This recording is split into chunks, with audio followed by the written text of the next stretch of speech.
મિત્રો સ્વાગત છે તમારું અમારી ચેનલ ગુજ્જુ લવ પહેલી ચેનલમાં। તો મિત્રો આપણે આજે એવી સ્ટોરી વિશે વાત કરવાના છીએ કે તમે સાંભળીને ચોંકી જશો। ધીમે ધીમે હું ઉદાસ અને નિરાશ થવા લાગી કારણ કે હું એવી વ્યક્તિની રાહ જોઈ રહી હતી જે મને બધી ખુશીઓ આપી શકે, પણ મારા પતિનું નસીબ અલગ હતું કે 4-5 મિનિટ સુધી રહે અને પછી ઉઠી ન શકે અને હું અધૂરી રહી ગઈ। લગ્નના થોડા વર્ષો પછી મને સમજાયું કે મારા પતિમાં તે ગુણો નથી જે દરેક સ્ત્રી તેના પતિમાં ઈચ્છે છે, તેથી મેં બીજો રસ્તો અપનાવવાનું નક્કી કર્યું। તે સમયે લગભગ 21 થી 20 વર્ષનો એક નાનો છોકરો અમારા ઘરની પાછળની ગલીમાં રહેતો હતો। જ્યારે પણ હું છત પર કામ કરવા જતી ત્યારે તે મને ચીડવતો અને મારી સામે જોતો રહેતો। શરૂઆતમાં મને તેની આંખો માટે ખરાબ લાગતું હતું, પણ જ્યારે મારી જરૂરિયાતો મારા પર હાવી થવા લાગી ત્યારે મેં પણ તેની તરફ જોવાનું શરૂ કર્યું। એક દિવસ તેણે મારી સામે હસીને કહ્યું, "નમસ્તે મિત્રો, આજની વાર્તામાં આપનું સ્વાગત છે। મારું નામ ગુલાબો છે। હું 30 વર્ષનો છું। હું પરિણીત છું અને હું ઉત્તર પ્રદેશના એક નાના ગામ સારંગપુરમાં રહું છું। હું સારંગપુરની એક મોટી સરકારી શાળામાં મુખ્ય શિક્ષક છું। મારા પતિનો પોતાનો વ્યવસાય છે। તે સવારે 9 વાગ્યે જાય છે અને રાત્રે 10 વાગ્યે પાછો આવે છે। અમારા લગ્નને 5 વર્ષ થઈ ગયા છે, પણ હજુ સુધી અમે બાળકોનો ઉછેર કરી શક્યા નથી। હું તેની ખુશીથી વંચિત છું। હું જોવામાં ખૂબ જ આકર્ષક છું કારણ કે મુખ્ય શિક્ષક હોવાને કારણે મારે હંમેશા મારી જાતનું ધ્યાન રાખવું પડે છે, પરંતુ લગ્ન પછી એક વસ્તુ છે જે હું ક્યારેય સંપૂર્ણપણે મારી જાતે મેળવી શકી નથી। પહેલી જ રાત્રે મારા પતિએ મને સંપૂર્ણપણે નિષ્ફળ બનાવ્યો। મેં વિચાર્યું કે ઠીક છે, ક્યારેક એવું બને છે, પણ દરરોજ રાત્રે એવું થતું કે તે લગ્ન પછી માત્ર 2 થી 3 મિનિટમાં કામ પૂરું કરી દેતો। હું એક નવી પરિણીત દુલ્હન હતી, તેથી હું ચૂપ રહી। મેં તેને ધીમે ધીમે સમજાવ્યું કે તેને પોતાનો સમય વધારવો જોઈએ। તેને ખૂબ પ્રયાસ કર્યો। તે ડોક્ટર પાસે પણ ગયો, પણ જ્યારે હું મારા મિત્રોને મળતી અથવા મારા સંબંધીઓ પાસેથી સાંભળતી કે તે તેના પતિથી ખુશ છે ત્યારે કંઈ બદલાતું નહીં। હું જૂઠું પણ કહેતી હતી કે મારા જીવનમાં બધું સારું ચાલી રહ્યું છે, પરંતુ ફક્ત હું જ સત્ય જાણતી હતી। ધીમે ધીમે મારું મન સંપૂર્ણપણે નિરાશ થઈ ગયું। હું એવી વ્યક્તિ શોધી રહી હતી જે મારી બધી જરૂરિયાતો પૂરી કરી શકે। મને મારા ઘરની પાછળની શેરીમાં રહેતો તે છોકરો યાદ આવ્યો। તે ટેરેસ પર મારી તરફ હસતો હતો અને પછી ધીમે ધીમે હું પણ તેની તરફ આગળ વધવા લાગી। હું આકર્ષિત થવા લાગી। એક દિવસ તેને મને હસતાં હસતાં જોયું અને મેં પણ હસતાં હસતાં કહ્યું। થોડા દિવસો આવી રીતે રહ્યા પછી એક દિવસ મેં તેને રસ્તા પર જોયો અને તેને મને ચા પીરસી અને થોડી વાર વાત કર્યા પછી મને લાગ્યું કે વાત ખરાબ નથી। અમે ઘણી વાર મળ્યા પછી મેં તેને મારો મોબાઈલ નંબર આપ્યો। તે રાત્રે તેને મને ફોન કર્યો અને અમે લાંબા સમય સુધી વાત કરી। પહેલી રાત્રે તેને મને મિત્ર બનાવવાનો અફસોસ થયો અને મેં તરત જ સ્વીકારી લીધું કારણ કે મને ખબર હતી કે હું જેટલી રાહ જોઉં છું તેટલો સમય સરકી જશે। તેથી જ અમારી પહેલી મિત્રતા થઈ અને તેને મને ઘણા રમૂજી ફોટા અને સંદેશા મોકલ્યા। થોડા દિવસો પછી મેં તેને મારા મિત્ર તરીકે સ્વીકાર્યો। મેં મારી પરવાનગી આપી દીધી। આ પછી હું જે ઈચ્છતો હતો તે થયું અને પછી બધું બદલાઈ ગયું।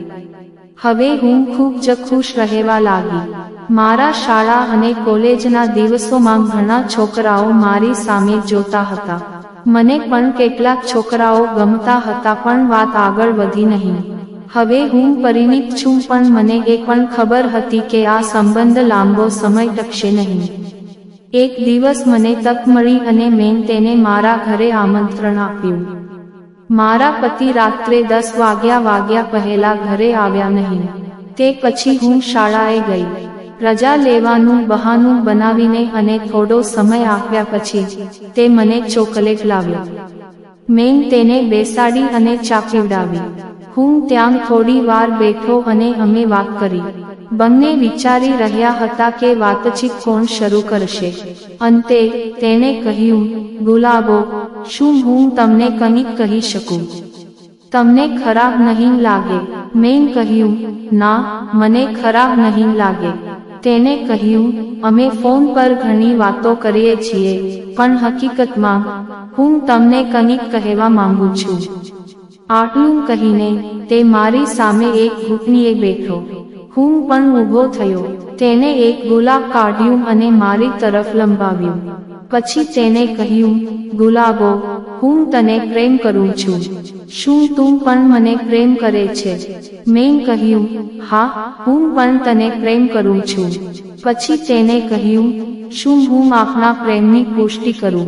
આ સાંભળીને મારું હૃદય બંધ થઈ ગયું.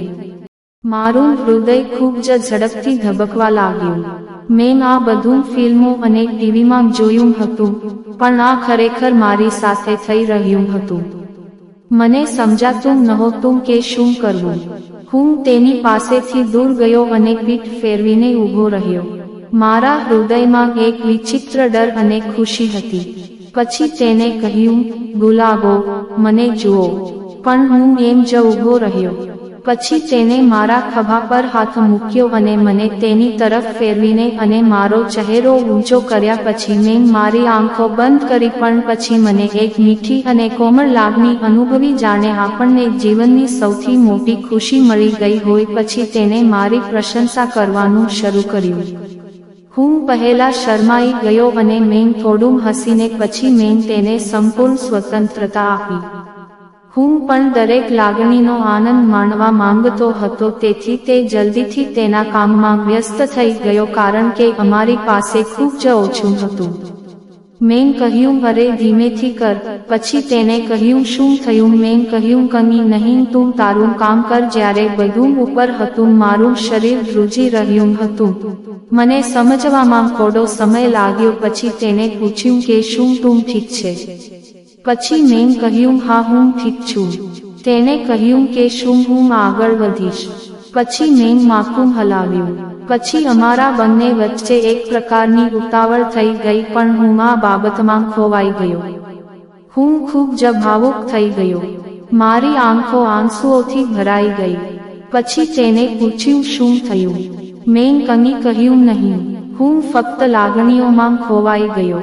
પછી મેં મારી આંખો બંધ કરી અને તે ક્ષણને અનુભવતો રહ્યો.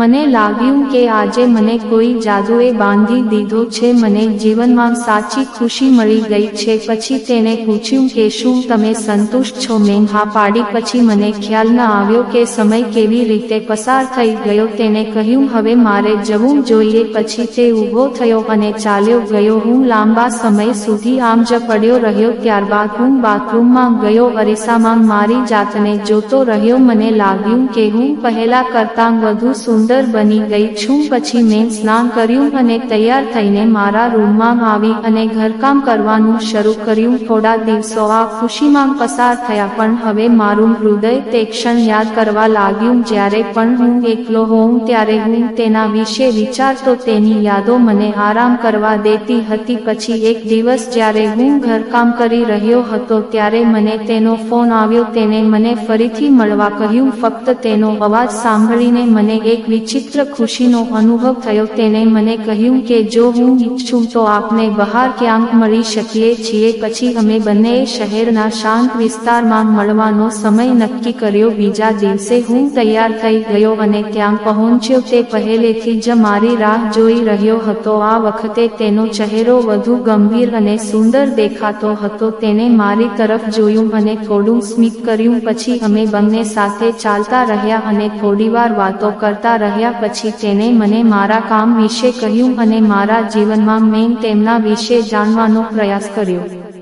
મને તેના પ્રશ્નોમાં ઊંડો રસ જોવા મળ્યો. પછી તે ચાલતા ચાલતા અટકી ગયો અને કહ્યું, ગુલાબ, મને તારા વગર જીવવાનું મન નથી થતું. તારી સાથે વિતાવેલી ક્ષણો મારા માટે કિંમતી છે. તેના શબ્દો મારા હૃદયને સ્પર્શી ગયા. તેણે ધીમે ધીમે મારો હાથ પકડ્યો. તેના સ્પર્શથી મને ફરીથી એવું જ લાગ્યું. તે પછી અમે બંને નજીકના બગીચામાં બેઠા. તેણે મને પોતાની તરફ ખેંચી અને હવેથી મારા માથા પર હાથ મૂક્યો. હું પણ તેના હાથમાં આરામદાયક અનુભવી રહી હતી. એવું લાગ્યું કે આખી દુનિયા અહીં જ અટકી ગઈ છે. થોડો સમય આ રીતે પસાર થયો. પછી તેણે મને કહ્યું, ગુલાબ, હું જાણું છું કે આપણે આપણા સંબંધને કોઈ નામ આપી શકતા નથી, પણ તું મારા જીવનનો એક ખાસ ભાગ બની ગયો છે. તેના શબ્દો સાંભળીને હું ભાવુક થઈ ગયો. મેં કહ્યું, મને પણ તારી સાથે રહેવું ગમે છે. આ તે ખુશી છે જેની હું વર્ષોથી ઝંખના કરું છું. પછી તેણે મને ભેટ તરીકે એક નાનું લોકેટ આપ્યું અને કહ્યું કે તે આપણા પ્રેમનું પ્રતીક છે. મેં તે લોકેટ મારા ગળામાં પ્રેમથી પહેર્યું. તે ક્ષણે અમે એકબીજાને કોઈ વચન આપ્યું ન હતું, પરંતુ અમારા હૃદયમાં એક વિશ્વાસ જન્મ્યો હતો કે પરિસ્થિતિ ગમે તે હોય, અમે હંમેશા સાથે રહીશું. પછી અમે બંને એકબીજાને વિદાય આપી અને અલગ થઈ ગયા. પરંતુ તે દિવસ પછી અમારા સંબંધોએ એક નવો વળાંક લીધો. હવે દરેક નાની ખુશી મારા માટે ખાસ બની ગઈ. જ્યારે પણ તે ફોન કરતો, ત્યારે મારા અવાજમાં એક નવી ખુશી પ્રતિબિંબિત થતી. અમારી વાતચીત આ રીતે ચાલુ રહી. હવે તે ફક્ત એક મિત્ર નહોતો પણ મારો એક ભાગ બની ગયો હતો જેને હું ક્યારેય મારાથી દૂર રાખી શકતો ન હતો. જેમ જેમ સમય પસાર થતો ગયો, પરંતુ અમારી વચ્ચેનો પ્રેમ વધુ ગાઢ બનતો ગયો. હવે અમારા માટે એકબીજા વિના સમય પસાર કરવો મુશ્કેલ બન્યું. અમારી વચ્ચેની આ વાર્તા બીજાઓને સમજાય તેવી નહીં હોય, પણ અમારા માટે તે અમારા જીવનની સૌથી ખાસ યાદ બની ગઈ. મિત્રો, આજની વાર્તા વિશે તમારો શું અભિપ્રાય છે? મિત્રો, તમને આ વાર્તા કેવી લાગી કોમેન્ટ કરીને જણાવો અને તમને આ વાર્તા ગમી હોય તો ગુજ્જુ લવ પહેલી ચેનલને સબસ્ક્રાઇબ કરો.